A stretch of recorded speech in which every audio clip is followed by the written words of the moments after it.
Pues vamos a orar para empezar con nuestra escuela sabática.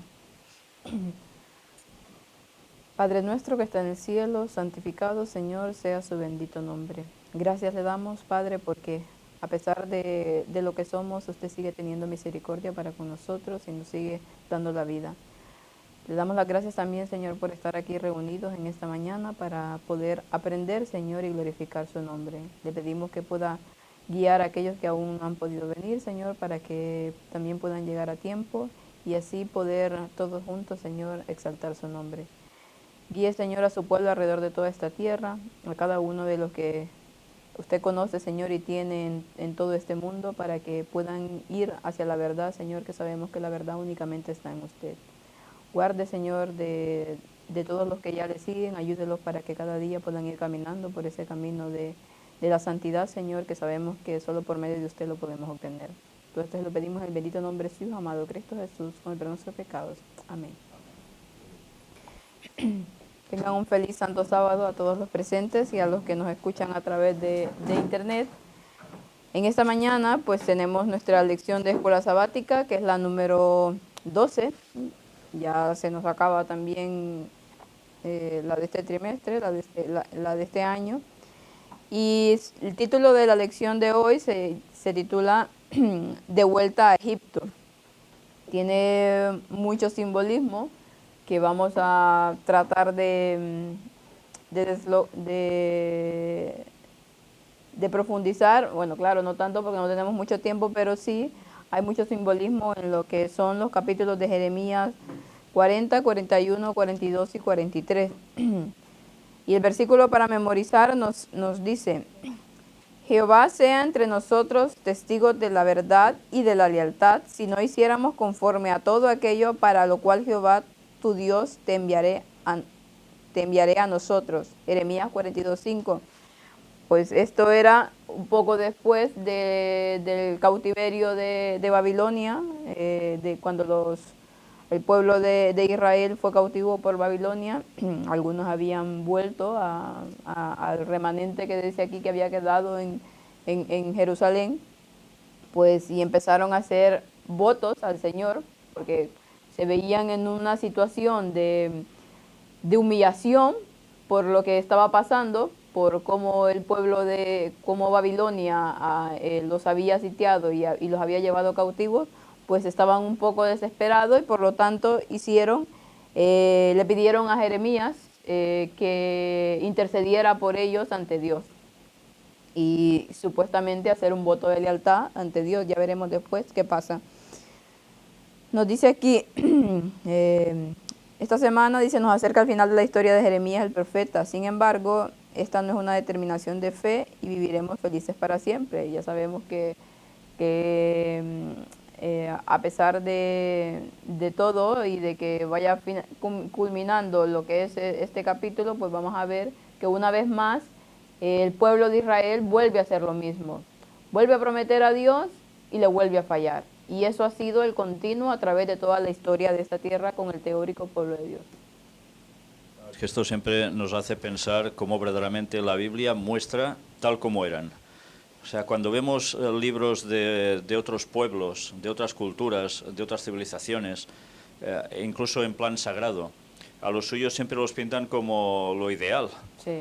En cambio, coges la Biblia y resulta que el que teóricamente es el pueblo de Dios, una vez tras otra, la va pifiando. Así es. Y hay momentos en que las cosas van bien, hay personajes que hacen las cosas bien también, pero continuamente van apareciendo los errores. Y eso, al final dices, ¿por qué lo muestra la Biblia? Pues muy fácil, porque la Biblia está hecha para nosotros. Y todos los humanos somos iguales, tenemos una forma de hacer parecida.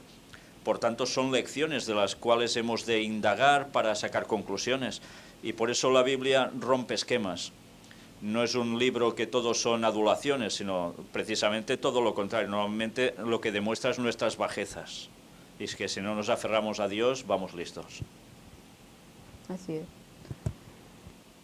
La verdad es que únicamente, y vemos que a pesar de todo como lo presenta la Biblia al teórico pueblo de Dios, pues vemos que una y otra vez Dios los perdonaba.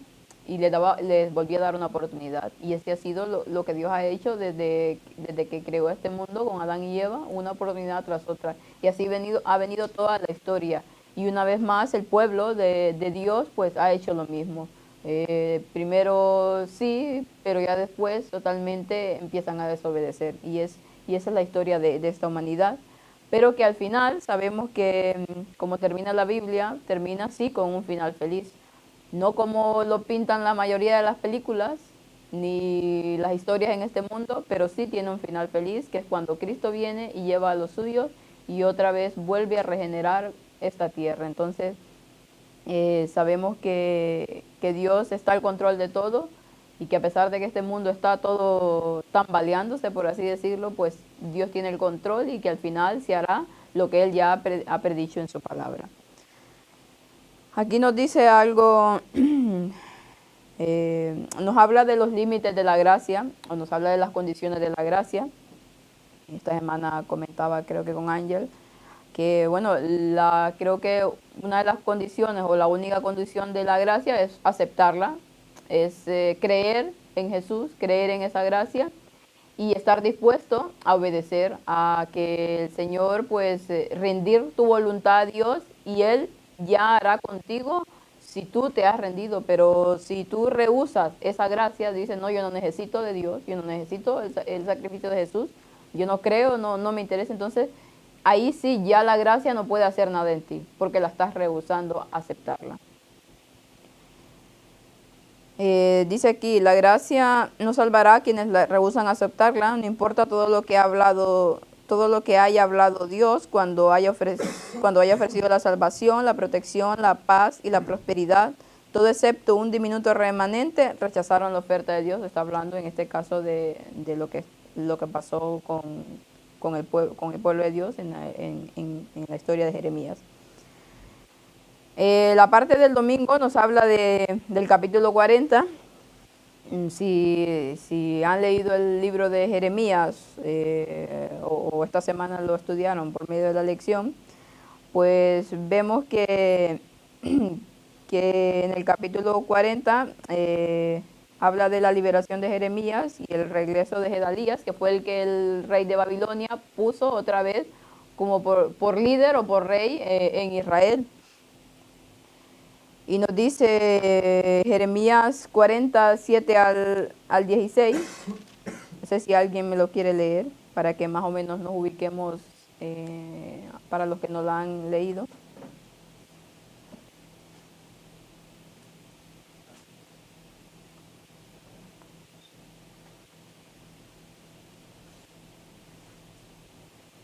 Cuando todos los jefes del ejército que estaban por el campo, ellos y sus hombres oyeron que el rey de Babilonia había puesto a Gedalías, hijo de Ahicam, para gobernar la tierra, y que le había encomendado los hombres y las mujeres y los niños, y los pobres de la tierra que no fueron transportados a Babilonia.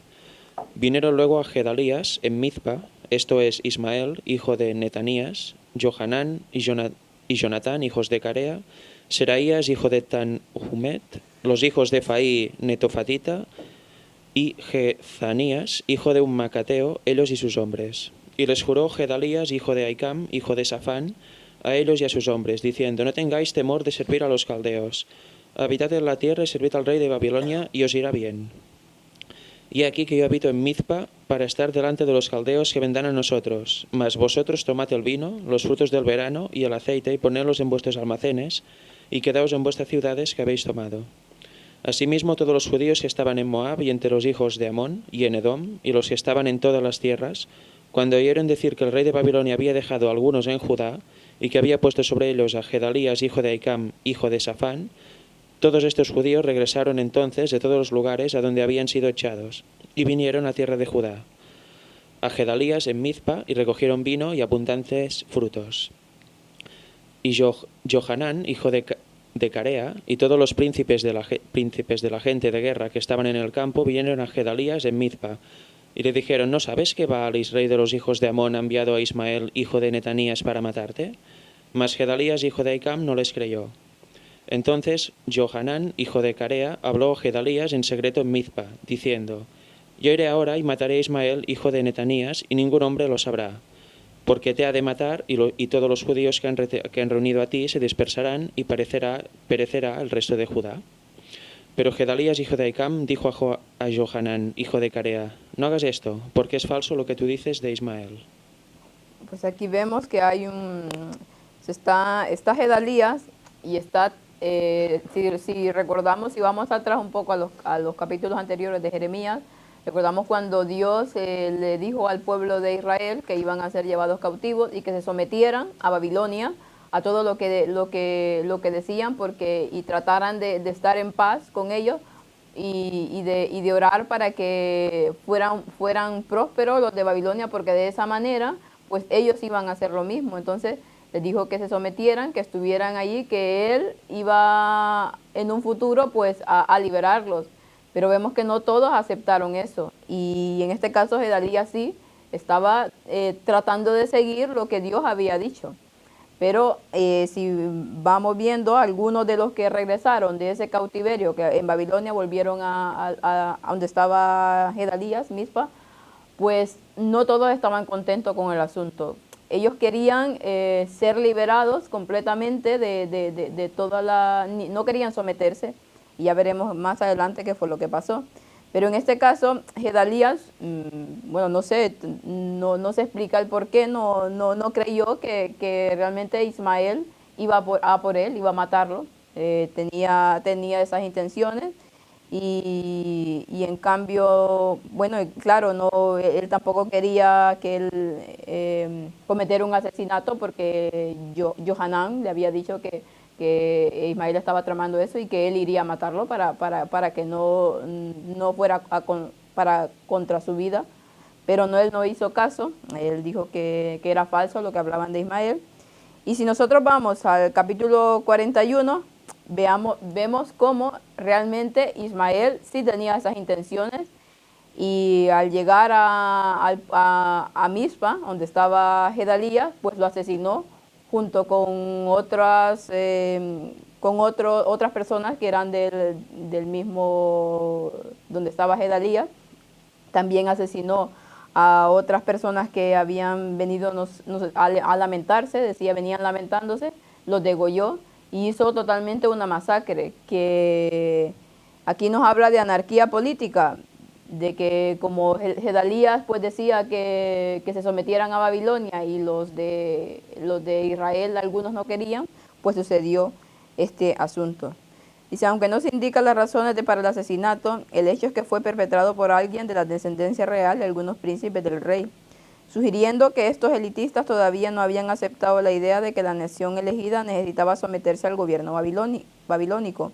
Siendo que Gedalías había sido puesto en trono por el rey de Babilonio, estas personas podrían haberlo considerado un títere, traidor, desleal a la nación, y que por lo tanto debía ser eliminado junto con todo su corte. Bueno, eso no lo podemos saber, porque la Biblia no especifica si fue por eso o por otras intenciones, pero el caso es que vemos una vez más cómo al desobedecer a Dios, al no hacer caso de lo que él previamente había dicho, porque ya les había profetizado y les había dicho muchas cosas, pero ellos, una vez más, necios, iban haciendo lo que ellos querían, lo que ellos creían que era lo correcto. Y si después avanzamos a lo que es el día lunes, nos habla de buscando una conducción divina, teóricamente, que era lo que hacía el pueblo, supuestamente. Y nos habla de que vinieron, dice, a todos los capitanes de la gente de guerra, Johanán, hijo de Carea, Jesanías, hijo de Osaías, y todo el pueblo, desde el menor hasta el mayor, y dijeron al profeta Jeremías, se acepta nuestra súplica delante de ti, y ora por nosotros a Jehová tu Dios, por todo el remanente, pues muchos de ellos hemos quedado unos pocos, como nos ven tus ojos, para que Jehová tu Dios nos enseñe camino por donde vayamos y lo que hemos de hacer. Y el profeta Jeremías le dijo, ya he oído, y he aquí voy a orar a Jehová vuestro Dios, como habéis dicho, y será que todo lo que Jehová os respondiere os declararé, y no os reservaré palabra. Y ellos dijeron a Jeremías, Jehová sea testigo entre nosotros de la verdad y de la lealtad, si no hiciéramos conforme a todo aquello para lo cual Jehová tu Dios los enviara a nosotros. Pero ¿qué estaba pasando aquí? ¿Por qué el pueblo estaba yendo a Jeremías, siendo que lo tenía como un profeta que no les profetizaba siempre el bien? Un remanente. Exacto. No era la mayoría desechó a Jeremías totalmente. Estos Así es. no, aún acudieron a él porque sabían que era profeta de Dios. Y como siempre, una vez más, nos damos cuenta, puede haber un muy gran numérico pueblo de Dios, pero en verdad no son pueblo de Dios.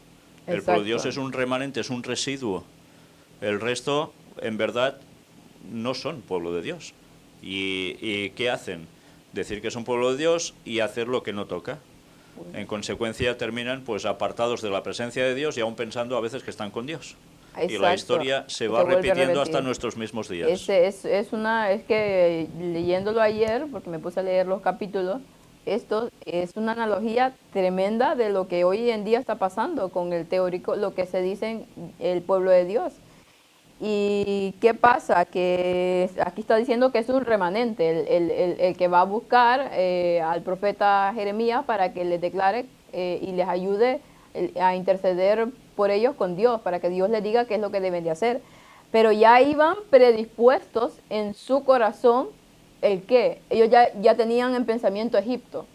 Tenían en pensamiento Egipto, ¿por qué? Porque pensaban que de esa manera estarían seguros, tenían Egipto, algunas ciudades, pues unas murallas tan altas y gente que los podía proteger, y en eso pensaban ellos. ¿Y qué hace la Iglesia? Tratos con los estados Exacto. para que no hayan problemas, acallar el mensaje en vez de darlo fuertemente, a vocecita pequeña y cosa suave para no molestar y no tener problemas, y así encontrar el refugio de Egipto, o sea, de lo que no sigue a Dios, lo de siempre. Lo siempre, exacto. Y aquí hay un detalle que es muy interesante, lo he visto ahora. Aquí el remanente le dice a Jeremías, ora por nosotros a Jehová tu Dios. Y luego Jeremías les dice, he oído y aquí voy a orar a Jehová vuestro Dios. Sí. Y el remanente continuamente va diciendo, tu Dios, o sea, no se ve del pueblo de Dios, pero lo es. Y Jeremías sí que ve que ellos son el pueblo de Dios y por eso les mete de lleno en el pueblo de Dios y les dice, Jehová vuestro Dios. Es interesante también ese detalle. Después el relato va continuando y resulta que reciben, ellos dicen que harán caso a lo que diga Exacto. Jeremías de parte de Sea Dios. bueno, sí. sea malo, dice. Y resulta que Jeremías, después de 10 días, Dios le revela, le da el mensaje, ¿y qué pasa? Pues que no quieren hacer caso. O sea que Dios tiene que sacar un remanente del remanente. Una vez más, para nuestros días, sale la Iglesia Adventista, pueblo de Dios para el último tiempo, vale. Pero resulta que de allí tiene que haber un remanente. Hay una primera limpieza, porque la mayor parte se fusionan con Egipto, por decirlo de algún modo, con el mundo. Pero resulta que de ese remanente también se rebotan cuando oyen el mensaje directo de Dios. ¿Y qué queda? Pues un remanente del remanente. Y así estamos. Es total la analogía con lo que iba a pasar al fin del tiempo. Total. Y no sé, bueno, claro, la lección no nos dice eso. Bueno, va aplicándolo a plano personal, pero ya sabemos que no se van a poner ellos mismos en contra de ellos mismos. Quedan Entonces, piedras a su no, tejado, exactamente, no lo van a poner, pero o sea, es una que vez más, pues ¿qué hacen? No decir la verdad. no decir la verdad, claro. O no profundizan, O una de pintarla dos. así un poco diciendo, porque claro, hay que aplicarlo a nuestras vidas individualmente. Eso siempre tiene que hacer, porque nos habla de volver a Egipto, de volver al mundo, como el mundo pues nos ofrece alguna cosa, estar confiados, no tener problemas, supuestamente, según algunas personas. Y en ese tiempo, pues también volver a Egipto significaba la seguridad de que no iban a ir a por ellos y un montón de cosas más. Pero profundizando más en estos capítulos y en el sentido que tienen, en el simbolismo, pues vamos más allá y vemos cómo, una vez más, ese simbolismo con el pueblo de Dios a través de toda la historia. Y como cuando nos habla Eclesiastés y nos dice que lo mismo que fue en el pasado será también en el futuro, pues una vez más vemos cómo la analogía con el pueblo de Dios, que hoy en día, el llamado pueblo de Dios, pues se dice la Iglesia Adventista, pero que vemos que ese remanente que quedó que salió de todas las iglesias en ese momento determinado, pues también de ese remanente hay que sacar ese pequeño residuo. Hay un versículo en la Biblia de Josué que dice, esfuérzate y sé valiente, ¿no? Porque estamos viendo que el carácter del hombre es querer ser libre, pero no se atreve a desencadenarse del diablo. En cuanto ve que está sacando la cabeza de la jaula, se vuelve a esconder porque le da miedo lo que hay fuera. Y aquí vuelve a pasar lo mismo. Exacto. O sea, los pueblos cuando se están acercando a Dios, les entra el miedo y se vuelven a meter debajo del ala de la gallina, ¿no? Así es. Y eso lo utiliza mucho el diablo, ¿no? ¿Por qué? Porque sabe que somos débiles y tenemos miedo. Pero por eso Josué decía, esfuérzate y sé valiente. Porque, a ver, en mejores manos que las de Dios no vas a estar. Lo que pasa es que el diablo te enmascara su mundo de hipocresía, de mentira, te pone una muralla para que veas que vas a estar seguro, pero realmente bajo él es donde vas a estar inseguro. Porque es como una hipnosis, ¿no? Lo que utiliza él. De hecho, la analogía es clara. Hay un pueblo de Dios, recibe un mensaje, teóricamente es pueblo de Dios. Después reciben otro mensaje y un remanente lo acepta, teóricamente. Pero después recibe otro mensaje y el remanente, que se dice remanente, lo rechaza. ¿Qué está pasando en la actualidad? Centrémonos una vez más en lo mismo. Iglesia Adventista tuvo un mensaje, ¿qué fue sucediendo? Pues para quedar bien lo que hemos dicho, alianzas ecuménicas y todo lo que queramos, estatales, lo que haga falta. Después, ¿qué pasa en consecuencia? Se levanta gente de la Iglesia, que se dicen ser el remanente, porque están contra estas cosas, lo denuncian y van hablando teóricamente el mensaje de Dios. Y con esto podemos entrar a predicadores mediáticos incluso, de los que podéis encontrar por internet, etcétera, que parece que van a decir grandes verdades y hay un remanente que los sigue. Pero resulta que se da otro mensaje nuevo, fuerte, contundente y cierto, y ese remanente lo rechaza. Y Dios tiene que hacer limpieza de ese remanente también.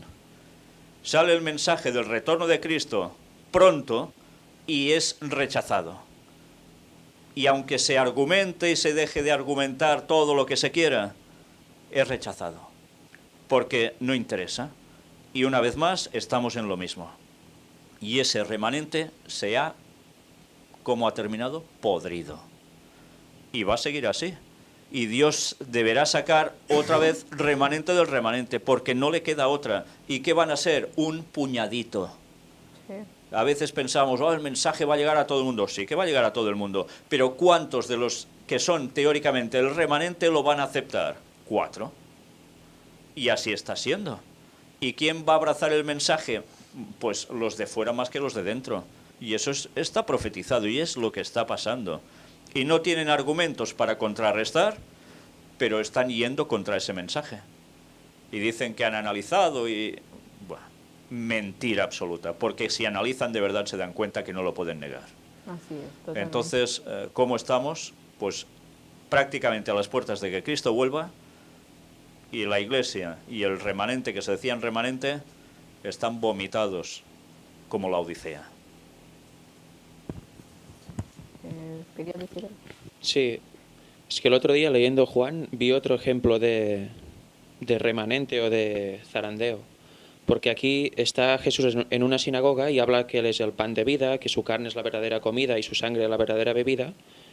Y muchos de sus discípulos, dice Juan 6:60, al oír estas palabras muchos de sus discípulos dijeron, dura es esta palabra, ¿quién la puede oír? Sabiendo Jesús en sí mismo que sus discípulos murmuraban de esto, les dijo, ¿esto os ofende? Pues ¿qué si vieseis al Hijo del Hombre subir a donde estaba primero? El Espíritu es el que da vida, la carne para nada aprovecha, las palabras que yo os he hablado son espíritu y son vida.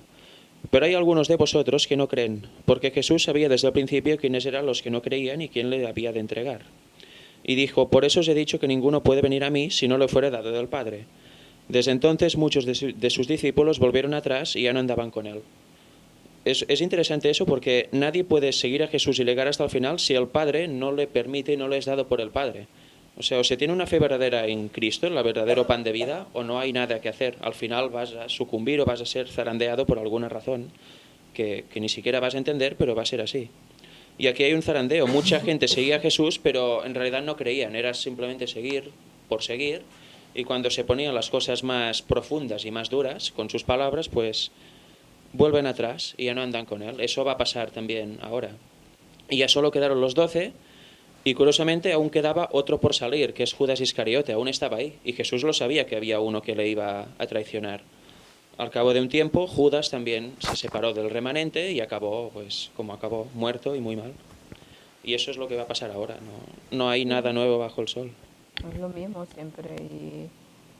Y cuando aparecen todos estos tipos de cosas, pues, ¿cuántas personas son capaces de ir más allá de lo que por encima supuestamente dice la palabra de Dios? Porque como lo está planteando aquí la escuela sabática, está dando algo así muy, muy superficial, y cuando vemos toda la historia y cuando vemos la profundidad, vemos que Dios está dando un mensaje más profundo y que va con lo que estamos diciendo, que va con ese remanente, con esa analogía una vez más de lo que el pueblo de Dios en ese momento hacía con el tiempo final, el teórico pueblo de Dios.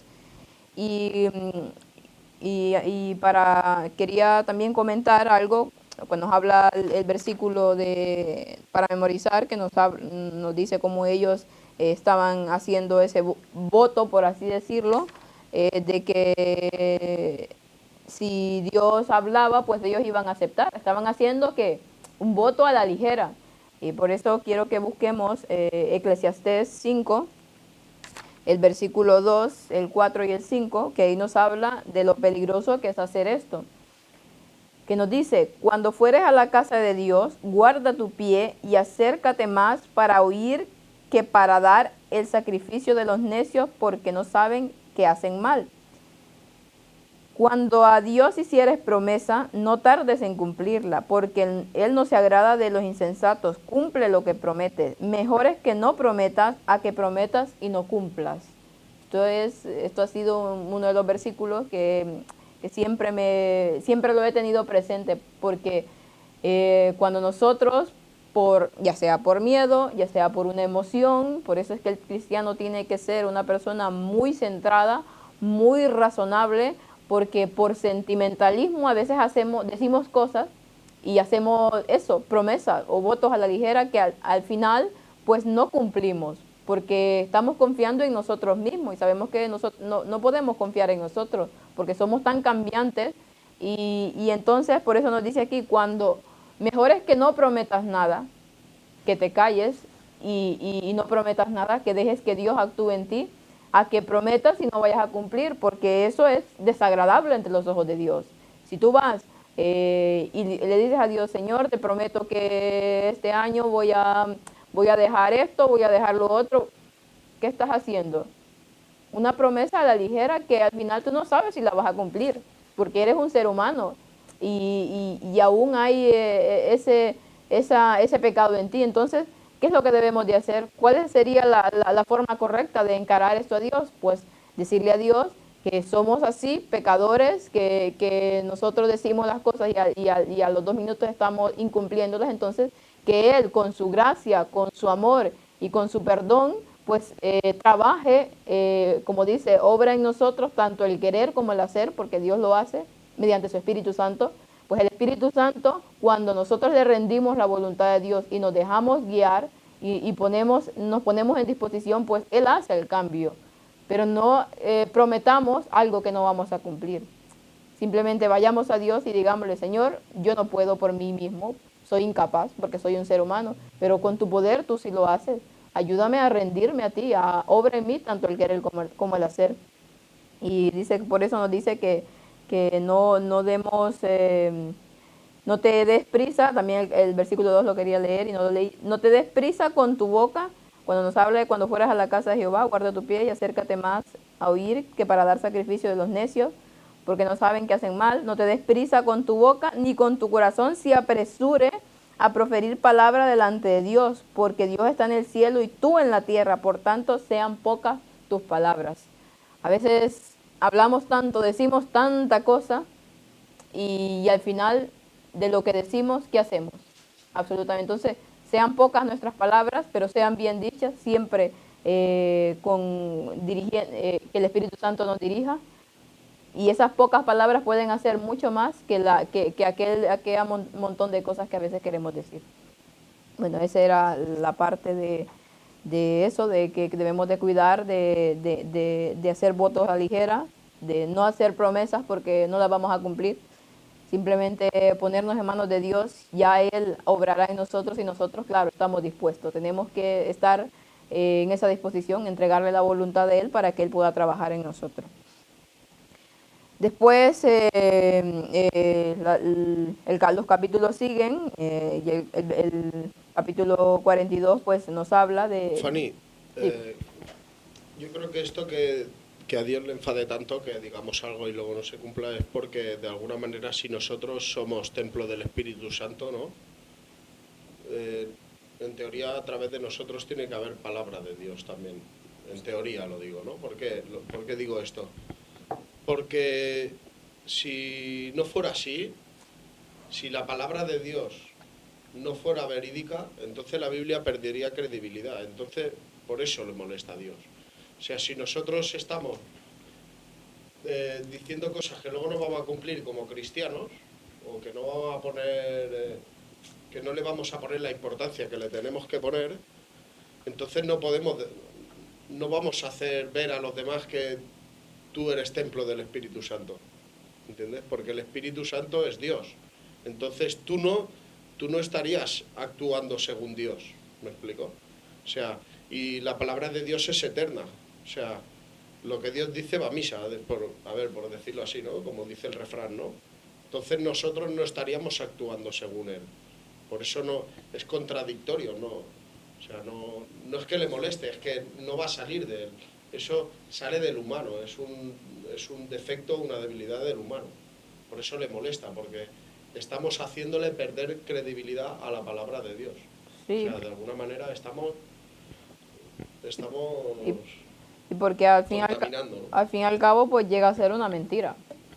Claro, chato. Porque claro. tú dices, haces esto y haces lo otro. O una entonces, promesa que no se cumple. exacto, O sea, pero- estaríamos diciendo, entonces, si tú eres templo del Espíritu Santo y eso no se cumple, ¿por qué las profecías se tienen que cumplir? O sea, estaríamos de alguna manera yendo en contra de de la voluntad del Señor, ¿no? Así es. Si es que prometer algo es hacernos Dios, porque yo no sé si puedo decir mañana iré a tal sitio o mañana prometo que estaré aquí a las 10 para hacer no sé qué. Yo no lo sé, quizá estoy muerto o quizá me da pereza o quizá hay otra cosa. O sea, no sé nunca seguro lo que vamos a hacer al día siguiente ni en unos minutos. Si Dios quiere, sucede. Si no, Porque claro, es muy fácil que el hálito de vida sea quitado en cualquier momento. claro. Es así, no Sí, sabemos si vamos a morir ahora. No Dios es amo y sabemos qué va a pasar, no sabemos qué va a pasar a los siguientes minutos, la verdad, porque solo Dios conoce el futuro, solo Dios sabe lo que va a pasar, entonces, Y los planes que tú haces como humano, al final, si se llevan a cabo, es porque Dios quiere y Dios lo Así permite, es, sí. ¿no? Porque Porque es la tampoco está voluntad de dentro Dios. de nuestra posibilidad de decidir depende de qué cosas. Claro, Pues- y Santiago también habla de la lengua, que es un miembro muy pequeño, pero que viene directa del infierno e inflama la rueda de la creación, dice. O sea que, claro, tenemos que vigilar lo que decimos, porque en un momento se puede destruir una persona o se puede bendecir, pero claro, se tiene que ir con cuidado. A veces es mejor guardar silencio en muchos temas o en muchas opiniones o cosas, sí. orar y luego ver qué tengo que decir, ¿no? Porque normalmente lo que sale de nosotros es algo impulsivo, por la emoción o por el sentimiento. Y bueno, caemos infinidad de veces en eso. Hay que intentar cambiar con la ayuda de Dios.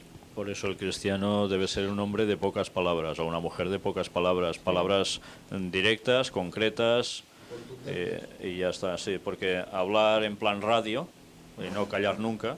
Ya sabéis que en las radios hay un lema, no puedes estar más de un segundo o dos sin que se oiga una voz, porque se hace una inmensidad en el tiempo para el que escucha. Pero en cambio nosotros deberíamos ser más así, hablar lo justo, lo preciso, porque si hablas mucho lo más fácil es que digas alguna sandez. Sí. Por eso nos habla Eclesiastés 5, nos dice que tus palabras sean pocas. Las muchas palabras, pues no hay sabiduría. Pues y después siguiendo la historia, vemos como lo que quería este remanente era que Dios les profetizara lo que ellos buscaban, que era que les dijera que podían ir a Egipto y podían guardarse ahí.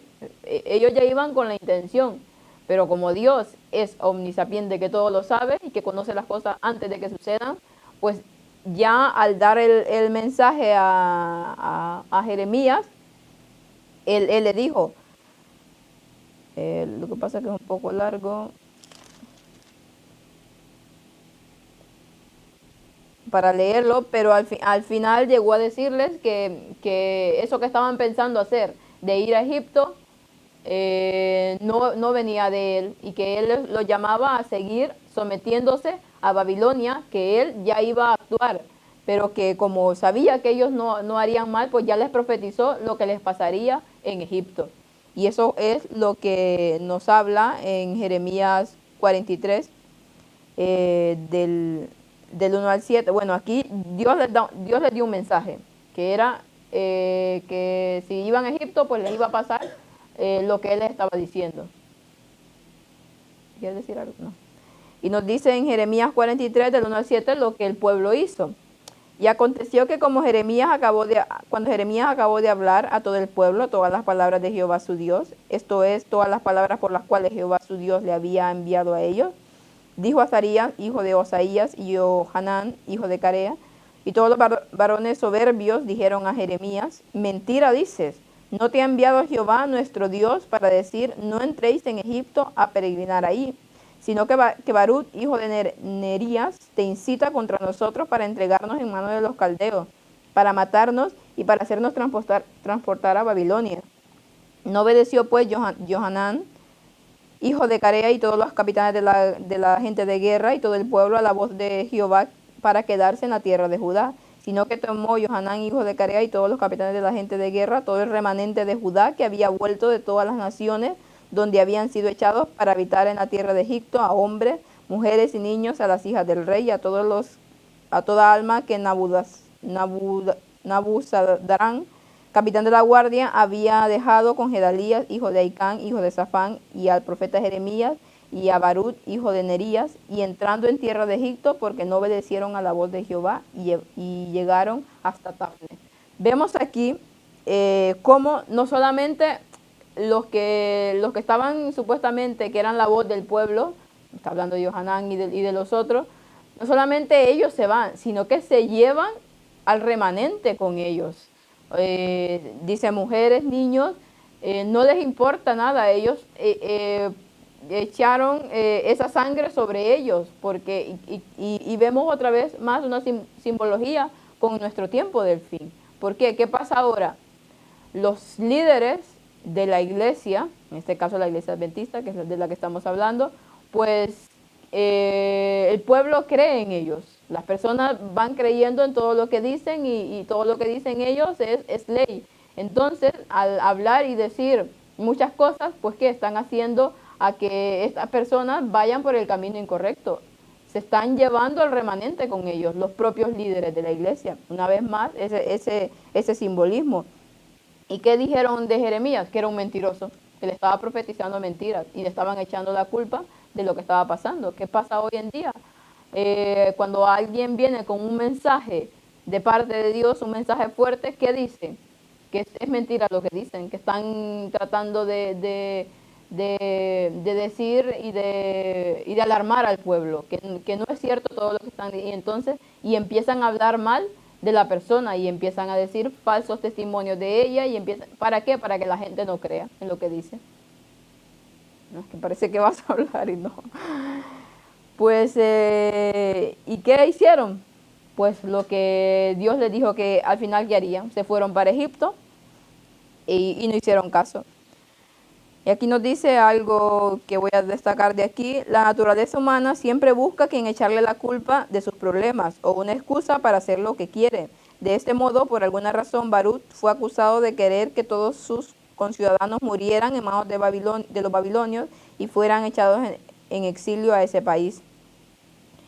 Jeremías 43 del 1 al 7 nos dice que la gente pensó que Baruch quería que esto sucediera. No dice por qué la gente pensó que Baruch quería que esto sucediera, como tampoco la escritura explica por qué los hijos de Israel pensaron que Moisés quería que muriera en el desierto después de que salieron de Egipto, porque aquí nos hace una relación con Éxodo y Números, cuando el pueblo de Israel también estaba en una situación similar, venían huyendo y pues le acusaban a Moisés de ser mentiroso, de que él los había llevado al desierto a morir.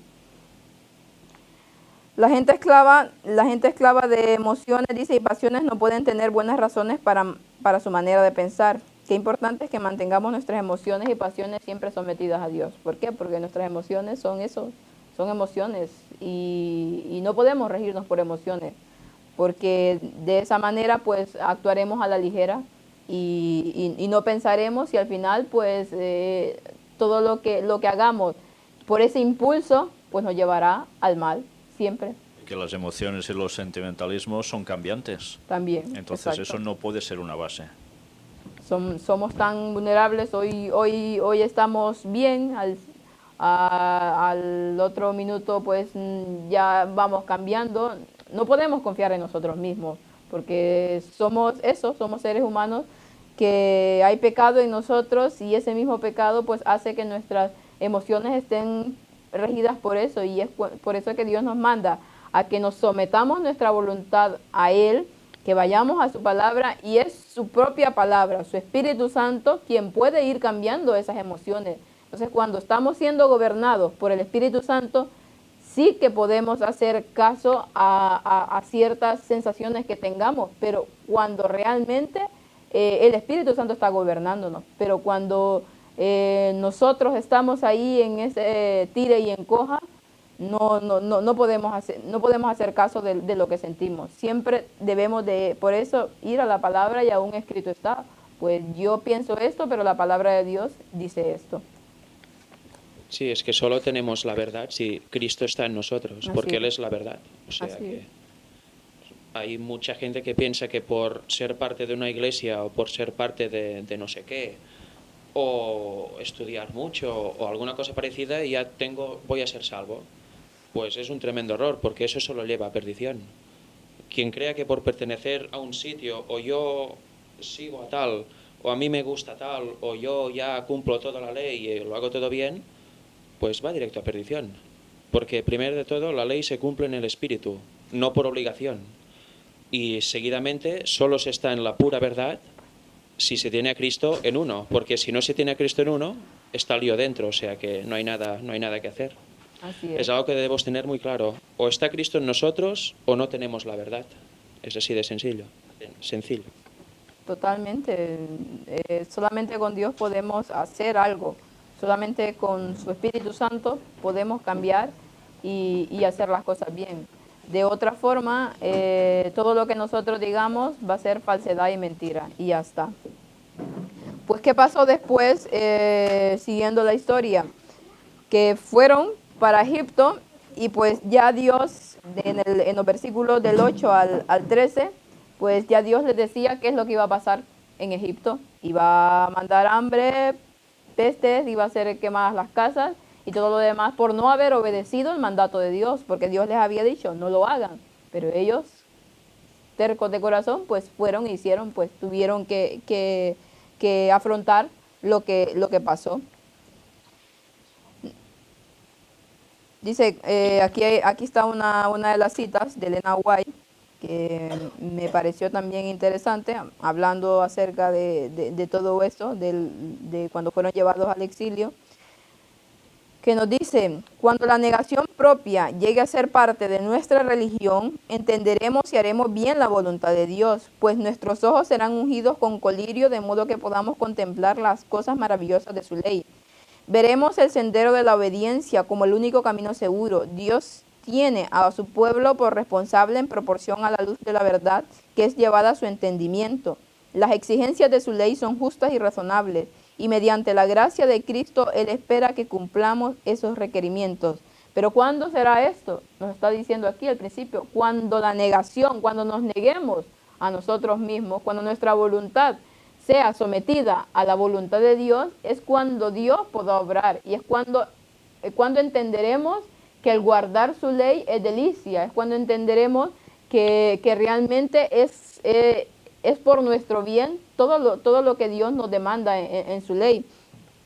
Pero mientras vivamos con eso de que no, yo pienso esto, yo quiero hacer esto, y no nos negamos a nosotros mismos, pues Dios no puede obrar y no puede hacer nada. Solamente cuando entendemos que es su gracia la que nos cambia, y cómo podemos pues aceptar esa gracia, pues pidiéndole en oración a Dios, diciéndole a Dios que pueda abrir nuestros corazones y dejar que Él transforme nuestras vidas.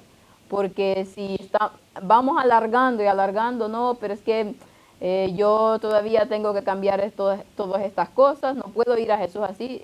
No, Dios nos manda que como estemos, pecadores, con debilidades, seamos como seamos, pues vayamos a Él, que Él es el único que tiene el poder de transformar completamente nuestras vidas. Y esta cita habla del colirio, o sea que también hace Exacto, referencia sí, a la Odisea. a la Odisea. Y eso, aparte de denominacionales, a nivel personal. Si nos creemos que lo tenemos todo, no necesitamos de nada y somos el no va más a nivel personal, porque a veces puede pasar. Yo ya sé esto, estamos en la Odisea y vamos a ser vomitados. Y pronto seremos vomitados si no cambiamos porque el tiempo se acaba. Y referencia a volver a Egipto, eso nos demuestra una vez más que nuestras obras son puros trapos de inmundicia. Porque cuántas veces nos bautizamos y pensamos, bueno, ya soy criatura nueva, por tanto ya está, luego ya no puedo ir mal. Pues pecamos una barbaridad después del bautizo también, no es garantía de nada. No, si es que... Y vemos claramente por qué somos salvos. O sea, somos salvos por algo que no pasa en nosotros, algo que pasó hace casi 2000 años, que fue Cristo muriendo por nosotros. Solo por esto, porque si dependamos de nosotros, al minuto de estar bautizados ya estaríamos muertos, sentenciados a muerte porque ya habríamos pecado.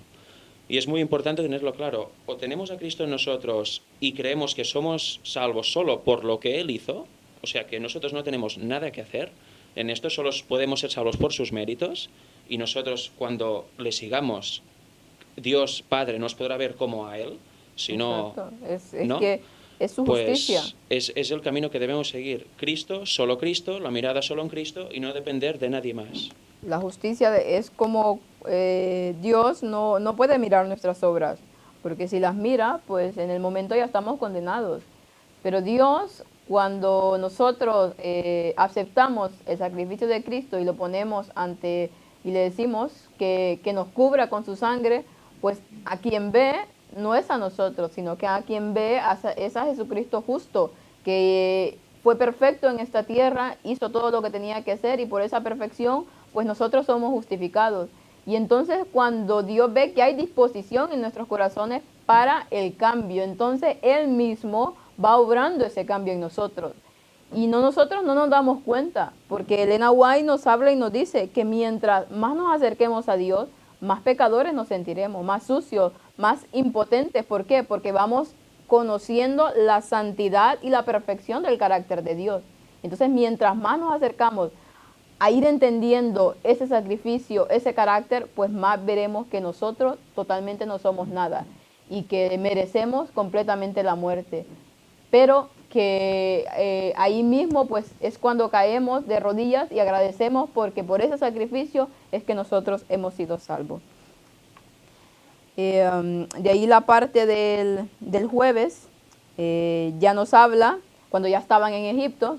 Sí, ya vamos a terminar. Cuando ya estaban en Egipto, pues habla de la idolatría. Claro, Dios les había dicho no vayan a Egipto.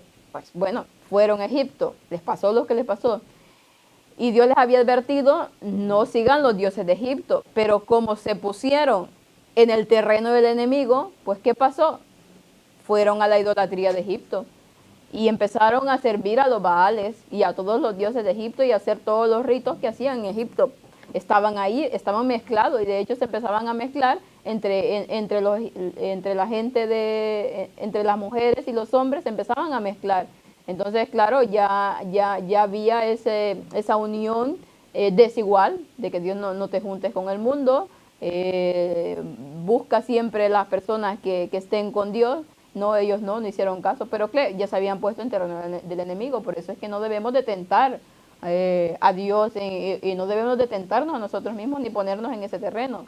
Si nosotros ya sabemos que en cierto lugar hay algunas cosas que nosotros no vamos a poder evitar, pues no nos pongamos en ese terreno. Tratemos de huir de ese terreno, porque Dios nos ayuda a salir de la tentación, pero si nosotros nos ponemos voluntariamente en esa tentación, Dios nos va a ayudar.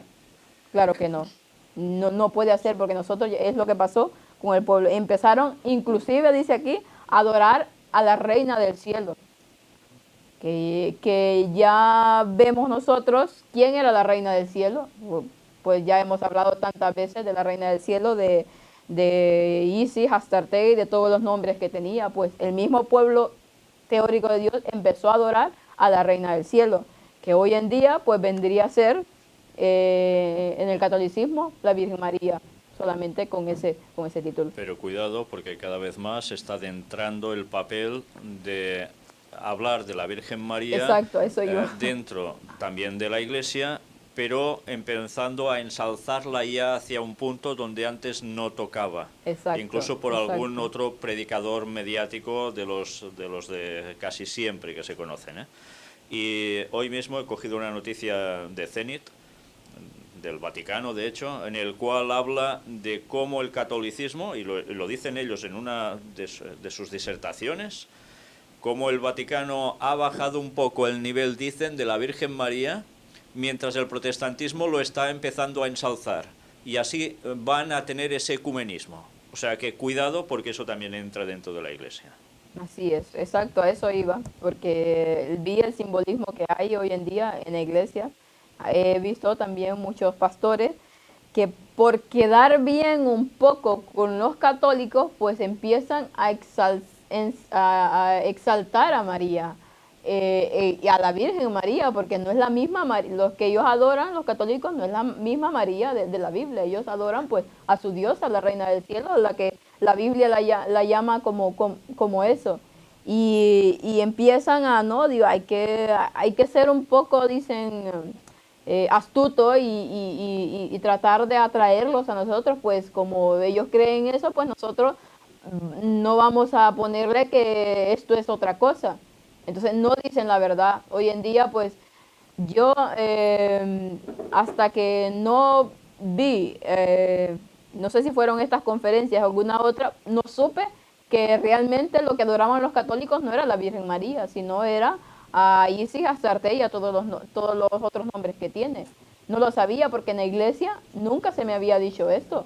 Simplemente decían que no había que adorarla porque no hay que adorar a lo que dice el mandamiento y ya está. Pero no se me había dicho qué es lo que había detrás del catolicismo en esa historia. Hasta que no empecé a investigar y a ponerme por mí misma a ver qué es lo que había detrás, pues no lo supe.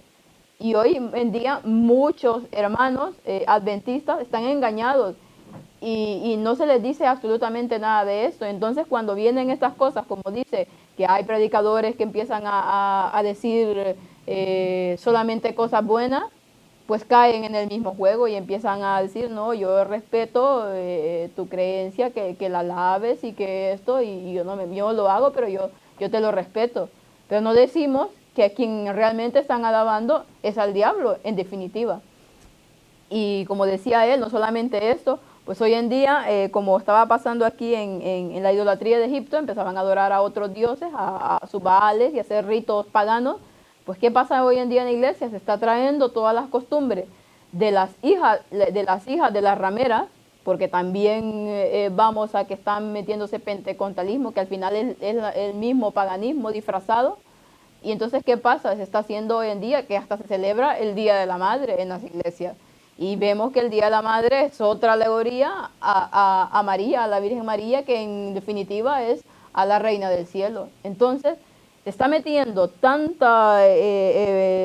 toda la idolatría a la iglesia y el pueblo dormido sin darse absolutamente cuenta de lo que está pasando allá adentro. Es igual que con el tema de la Navidad.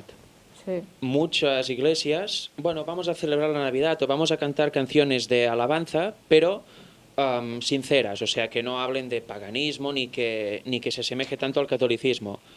Y eso es un gran error, porque si la Navidad es pagana y vemos que Jesús no nació en Navidad, sino que nació en la fiesta de las cabañas, probablemente septiembre-octubre, pues ¿por qué se tiene que intentar celebrar la Navidad pero de forma encubierta para que no salten a la yugular los más conservadores, por decirlo de algún modo? Si no se tiene que celebrar, pues no se celebra y punto. Y así mucha gente quizás se va a preguntar ¿por qué estos cristianos no la celebran? Y es la forma de que mucha gente se pregunte cosas y vaya de verdad a ver qué sucede aquí. Porque si al final se va tanto en contra del catolicismo y de todo esto y se acaban adoptando sus fiestas y sus celebraciones, pues eso es muy hipócrita.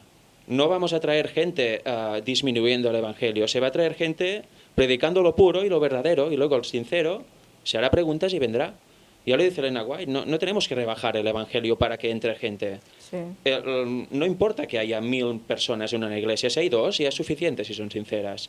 Porque cuanto más gente hay, más problemas puede haber y más se rebaja el Evangelio. En tiempos de bonanza la gente va a las iglesias, entran a patadas y todos amén, amén y gloria al Señor. Pero cuando vienen maldadas, luego lo de gloria al Señor se vuelve ay, ay, ay, qué triste estoy, qué malo es Dios o qué depresivo estoy. O sea que no hay verdadera entrega al Señor. O sea, no busquemos el número ni ser amables con el mundo, busquemos agradar a Dios y predicar lo que toca y luego los sinceros van a añadirse. Los que no, pues si se predicara lo que no es correcto, quizá vendrían, pero al final tampoco serían salvos. O sea que no funciona esta ecuación.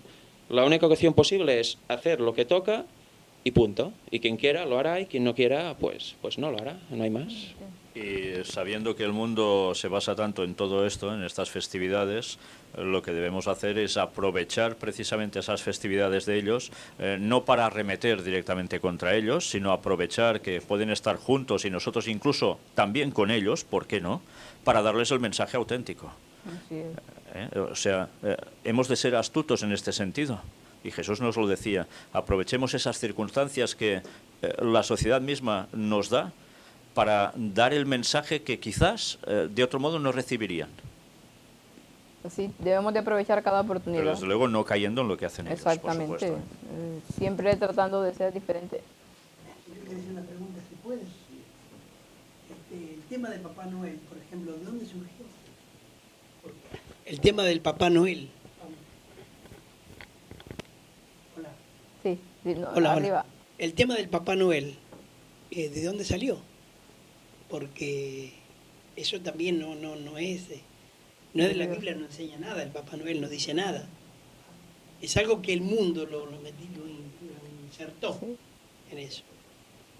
También es paganismo, viene del paganismo. Es paganismo Exacto. puro, eso quería agregar.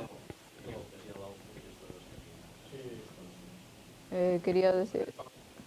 El Papá Noel es de los países nórdicos, que en la época de invierno, pues, bueno, o sea, como que allí se transporta con trineos y renos, pues por esas fechas, pero es que no tiene nada que ver con la Navidad. Lo que pasa es que el catolicismo ha aprovechado un poco digamos, lo que era una festividad pagana para adoptarla en el bueno, lo que ha hecho siempre, de hecho, ¿no?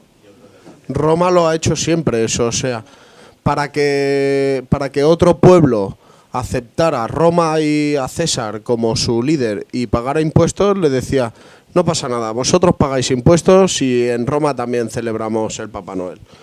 ¿Y qué hicieron? Pues un poco adaptarlo a la Navidad, pero no venía ni por fechas de Navidad ni tenía nada que ver con la Biblia, era... Creo que al principio era verde inclusive y que lo cambiaron a rojo por algo de Coca-Cola. Sí, exacto. Papá Noel al principio se vestía, bueno, de hecho iba vestido de verde, ¿verdad? Dentro del tema de lo que es Papá Noel, Santa Claus, hay dos cosas. Una era una tradición escandinava, que ya venía del paganismo, y otra también, que también se vinculó a esta a su vez, que tenía que ver con un señor llamado Nicolás, que parecía que ayudaba mucho a la gente, etcétera, etcétera, y entonces empezó a salir el mito, la leyenda que se forjó en torno a él, y se aceptó dentro del mundo cristiano, y sobre todo, más que del catolicismo, del protestantismo. Igualmente que con Halloween, ¿qué ha pasado? ¿Quién lo ha abrazado más? Primero el catolicismo, no, ha sido el protestantismo. Sí. O sea que el protestantismo apóstata, por supuesto. Y después sí, lo de que antes era verde en un principio, pues sí, y salió Coca-Cola, lo pintó de rojo y desde entonces aún se lanzó más al estrellato, ¿no? Este personaje. Y hasta el punto en que ya se hace de eso una cuestión que si no está, parece que no es Navidad para muchos. Sí. Pues qué tontería, ¿no? Porque si Navidad teóricamente simboliza el nacimiento de Cristo, y ya sabemos que no fue en esa fecha, nada parecido, pero ¿dónde entra ese hombre ahí? Con un trineo y unos... qué barbaridad, ¿no? Y dices, mira, lo de los Reyes Magos aún lo llegas a entender, a pesar de que es otra barbaridad también, porque... Vamos, esto da miedo hasta a los gnomos, pero en fin, a los niños, ¿no? Entonces es para pensar realmente que cuidado con lo que enseñamos a nuestros hijos, porque incluso en las escuelas, ¿qué van a tener? Esa influencia continua y nosotros debemos contrarrestar eso de algún modo. Por eso también cuidado con lo que se hace en las iglesias al respecto. También. Porque una vez más se puede participar Sí, de lo mismo. es que las iglesias ya están totalmente abrazados con ese que viene a ser el ecumenismo igual. Pues todos lo hacen, pues ellos también están y que empiezan a celebrar que banquetes navideños, que cenas navideñas, que programa de Navidad y todo. Y claro, la excusa es, bueno, sabemos algunos, bueno, y algunos ni tan siquiera dicen que Jesús no nació en ese día, sino que algunos simplemente vamos a celebrar Navidad, otros ponen la excusa, bueno, como es una fecha que hay que aprovechar para que otros puedan venir y hacemos esta fiesta o hacemos este culto o cualquier cosa. Yo creo que esto, gran problema de que suceda en las iglesias son personas que se infiltran para poner actividades, digamos, extra Dios, porque no son de Dios, para poder distraer a los feligreses. O sea, cada vez se celebra en la iglesia más cosas que no son un culto, que no lo que realmente es un culto o una escuela sabática, ¿no? Así es. O sea, siempre te ponen un pastor un poco infiltrado ahora te ponen el Papá Noel, luego te ponen la fiesta de las castañas, luego te ponen el chocolate con churro y al final no se habla nunca de Dios. Sí, vamos. O sea, pero es que la gente no se da cuenta de eso. Vuelvo a lo mismo, ¿no? O sea, se va acomodando tanto, quieren que la gente no los mire como raros y se van acomodando tanto al mundo que al final ya claro, son uno de ellos. que no están por la palabra de Dios, ¿no? Y por Dios mismo. Y el problema de la Navidad es que, aparte de que no sale en la Biblia, la Iglesia Adventista lo que hace es cortar párrafos enteros de libros de Elena White. Porque se Solo justifica ponen la las Navidad citas, con sí. citas de Elena White, A ver. pero claro, si quitas un montón de parte puedes adecuarlo a tu creencia enseguida. Así es. Y hay una prédica del pastor Alejandro Maya, que es del Ministerio de Sostén Propio, que lo muestra en el original en inglés y se ve claramente todo lo que han quitado y cómo tergiversan el sentido de ciertas frases que sin todo el contexto se pueden malinterpretar. O sea que eso ya es hecho a posta. Es algo muy grave. Sí, pues esto. claro, ir buscando. grave. A ver, Buscas- que lo que Elena White hablaba claramente de que era una fiesta pagana, que Jesús no había nacido en ningún momento ahí y totalmente se ensalzaba mucho el yo y eso era lo que eran las fiestas en ese tiempo. Entonces ella lo recriminaba todo esto y todas las exageraciones que hacían, el gastar en cosas, en adornos y en un montón de cosas, y ella lo reclamó porque decía que muchos estaban pasando hambre y la gente malgastando el dinero. Entonces, ¿qué es la recomendación que al final después de decir todo eso que hacía? Que si bien es cierto, era esto, una fiesta pagana, pero que eran cosas que debíamos de ser astutos en utilizar nosotros para poder llevar el mensaje y decirle a la persona qué es lo que hay detrás de todo ello. Y que si alguna persona por algún motivo iba a regalar algo, pues que regalara un libro. Que regalara un libro que iba a ser la mejor inversión que pudiera hacer en esa persona. Ella es lo que recomendaba. Hacía ciertas cosas porque decía que no se podía pasar por alto estas cosas porque todo... Donaciones para Exactamente, buscar siempre tratando de diciendo la verdad y de utilizar esto para llevar el mensaje a otras personas. Hay personas que no se pueden librar de la cena que hacen con la familia, porque es el momento en que se reúnen, pues ese momento, pues utilícenlo para eso, para declararles la verdad, aunque no lo quieren escuchar. Nosotros ya hicimos el trabajo. Y claro, no poniéndonos a estar en esas comilonas que se hacen en ese momento y esos derroches de no solamente de comida y mala comida, sino que de alcohol y de muchas cosas más. Pero que habrá una persona que quiera escuchar la verdad. Y esa es la oportunidad perfecta para las personas que tienen familia, que no es cristiana, pues para aprovechar. Eso es lo que ella mandaba hacer, que aprovecháramos cada momento para mostrar la verdad, pero no adecuándonos al mundo, que eso siempre lo ha remarcado. Así que pues vamos a terminar porque ya se nos hizo un poco tarde con la escuela sabática. Sí. Sí. Eso que decía Víctor, bueno, Víctor y todo el mundo, de que el mensaje, pues que el mensaje de verdad es alarmista y es divisor. Y bueno, yo no soy nadie para defender el mensaje, pero sí para poner un ejemplo para que la gente vea un poco de qué modo actúa la gente con el mundo y cómo cambian por sus intereses la religión. Todos aquí hemos sido estudiantes, hemos ido al colegio. ¿Y qué era lo peor que nos podían decir? En 2 semanas hay examen, día de prueba. ¿No era alarmante eso para nosotros? Hay un día de prueba donde nos vamos a examinar y vamos a ver si pasamos o no. A nivel de niños, de adolescentes, incluso de gente de 30 años que está haciendo un máster, esto le alarma. Pero resulta que hay otro maestro en la vida, que es Cristo, y dice, hay un día de prueba. Él nos dice cuándo es ese día de prueba. Y el ejemplo lo tenemos cuando en Abraham le dice, voy a ocultarle a Abraham mi voluntad, y luego encima va y le dice cuándo van a hacer su hijo. Y si como has dicho tú, no hay todo lo que ha pasado volverá a pasar, ¿por qué no va a volver a decir a sus siervos cuándo va a venir y cuándo es el día de prueba para que se preparen? Entonces, cuando hay examen, nos alarmamos. Y nos preparamos. Pero cuando viene Cristo, no nos alarmamos, tenemos que estar tranquilos. Entonces, la conclusión que llego yo es que un estudiante que no se alarma por no querer aprobar un examen, realmente no le importa. No es directamente un estudiante, está porque le obligan. Entonces, la conclusión personal, es mía, que yo saco, es que el mundo cristiano que no está en estado de urgencia no es mundo cristiano, es mundo. Entonces, es evidente que el mensaje de Dios va a alarmar porque llama a la preparación. Hay cosas bonitas, que es la misericordia, que es el amor de Dios, pero antes de eso viene el juicio. Así es.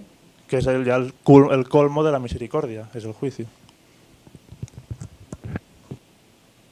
Sí. A completar, que ahí te hace referencia la parábola de Jesús de las vírgenes, que unas luego corren buscando aceite porque no saben y van persiguiendo a las que tienen aceite y preguntando de dónde la han sacado y cómo la han conseguido, ¿no? Pues eso es lo que nos va a pasar a muchos, que si no vamos llenando el vaso de aceite ya un poco, pues llegará el momento en el que necesitemos ese aceite y si no está el vaso lleno, no tendrán ni sabrán de dónde sacarlo. De hecho, ya hoy Víctor, en el tema de los judíos, hablará de esa parte. De esta parábola, sí, ¿no? Que es muy importante. Muy interesante también, sí. Que tiene que ver con eso.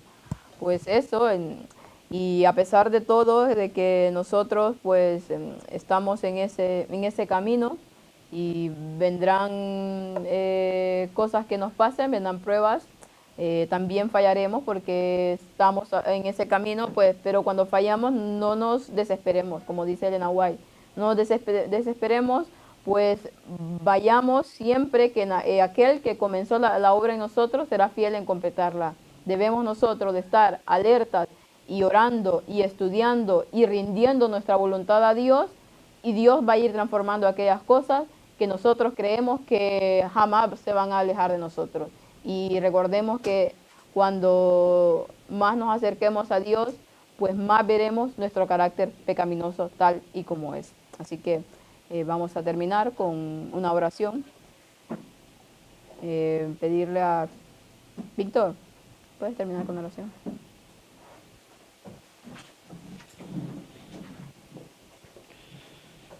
Padre nuestro, te damos gracias por tu santo sábado y te damos gracias por estos momentos de escuela sabática que hemos podido compartir. Y te agradecemos una vez más las lecciones que llegas a darnos. Gracias por lo maravilloso que es tu palabra, hasta el punto que nos da a conocer cosas que a veces leemos la Biblia tantas veces y no nos enteramos. Y te queremos pedir, Señor, que el Espíritu Santo nos siga dando luz para comprender más cosas y saberlo aplicar a nuestros días y en nuestras vidas. Perdona nuestros pecados, bendice a tu pueblo alrededor del mundo durante tu santo día. En el nombre de Jesús te lo pedimos. Amén. Amén.